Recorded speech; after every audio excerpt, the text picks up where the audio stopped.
Hello गई, यहाँ पर आपको एक ब्रेकिंग न्यूज़ से आगाह करते चले। पेशावर का इस्लामाबाद के खिलाफ टॉस जीतकर बैटिंग का फैसला। हम आपको मुकम्मल अपडेट से आगाह करेंगे। इससे पहले अगर आप हमारे चैनल पर न्यू है या पहली बार विजिट कर रहे हैं तो चैनल सब्सक्राइब करें, साथ दिए गए बेल आइकन ऑल पर कर दें ताकि हर नई आने वाली वीडियो आप तक बआसानी पहुँचती रहे। तो आपका कीमती वक्त ज़ाया किए बगैर चलते हैं वीडियो की तरफ।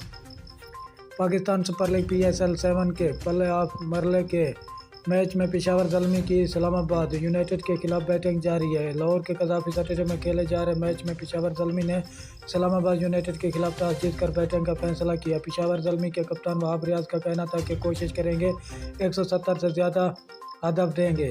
इस्लामाबाद यूनाइटेड के कप्तान शादाब खान ने बताया कि हमारी टीम में 5 से 6 तब्दीलियाँ आए। हम पहले 2 ओवर में कंडीशन देखने के बाद प्लान बताते हैं। पेशावर ज़ल्मी की टीम में कप्तान वहाब रियाज, कमरान अकमल, मोहम्मद हारिस, शुएब मलिक, हसनैन तलत, हैदर अली, खालिद उस्मान, सुलेमान इरशाद, यासिर खान, अली माजिद शामिल हैं। शुक्रिया नाज़रीन हमारी वीडियो देखने का। मिलते हैं नेक्स्ट वीडियो में।